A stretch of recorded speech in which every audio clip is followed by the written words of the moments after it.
Supply Analysis Part 3.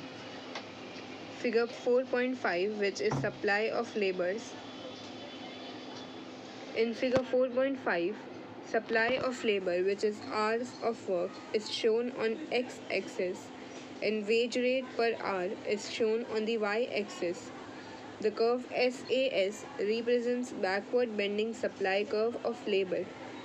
Initially, when the wage rate is rupees 100 per hour, the hours of work is 5. The total amount of wages received in rupees is rupees 500. When wage rate rises from 100 to 200, hours of work will also rise from 5 hours to 7 hours. And total amount of wages would also rise from rupees 500 to rupees 1400. At this point, laborer enjoys the highest amount, which is rupees 1400, and works for 7 hours. If wage rate rises further from 200 to 300 rupees, total amount of wages may rise, but the laborer will prefer leisure time and denies to work for extra hours. Thus, he is ready to work only for 6 hours. At the point A, the supply curve bends backward, which becomes an exception to the law of supply. Second, agricultural goods. The law of supply does not apply to agricultural goods as they are produced in a specific season and their production depends on weather conditions. Due to unfavorable changes in weather, if the agricultural production is low, their supply cannot be increased even at a higher price. Third, urgent need for cash.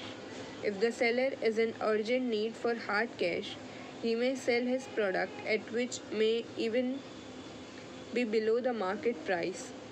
Fourth, perishable goods.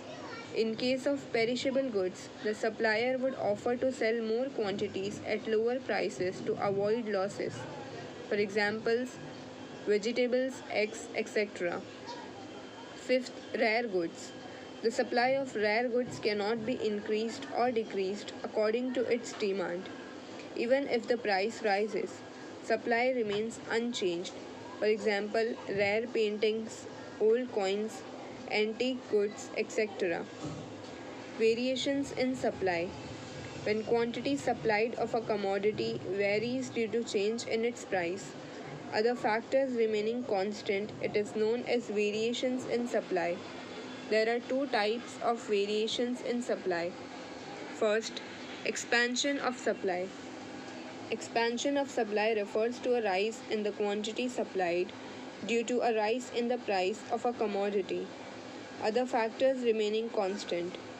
Expansion in supply leads to an upward movement on the same supply curve due to a rise in price. It is shown in figure 4.6.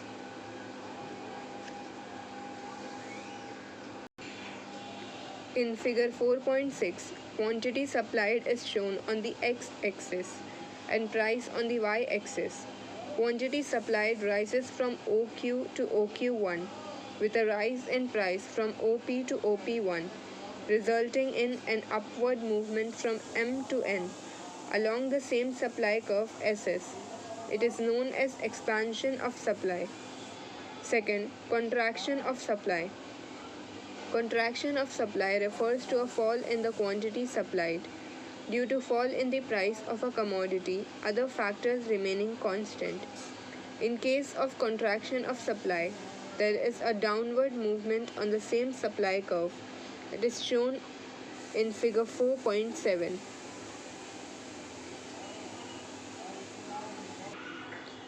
In figure 4.7, quantity supplied is shown on the x-axis and price on the y-axis. Quantity supplied falls from OQ to OQ2 with a fall in price from OP to OP2, resulting in a downward movement from N to M on the same supply curve SS. It is known as contraction of supply. Changes in supply. When other factors change and price remains constant, it is known as changes in supply. There are two types of changes in supply. First, increase in supply.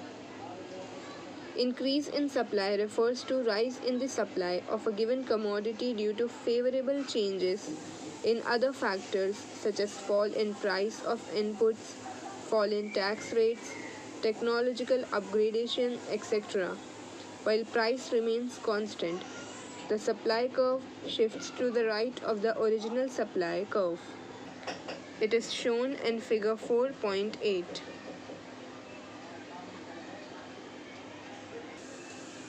In figure 4.8, quantity supplied is shown on the x-axis and price on the y-axis. Supply rises from OQ to OQ1 at the same price, OP, resulting in an outward shift of the original supply curve to the right from S to S1 S1. It is known as increase in supply. Second, decrease in supply. Decrease in supply refers to a fall in the supply of a given commodity due to unfavorable changes in other factors such as increase in the prices of inputs, increase in tax rate, outdated technology, strikes by worker while price remains constant. The supply curve shifts to the left of the original supply curve. It is shown in figure 4.9. In figure 4.9, quantity supplied is shown on the x-axis and price on the y-axis. Supply falls from OQ to OQ2 at the same price OP, resulting in an inward shift of the original supply curve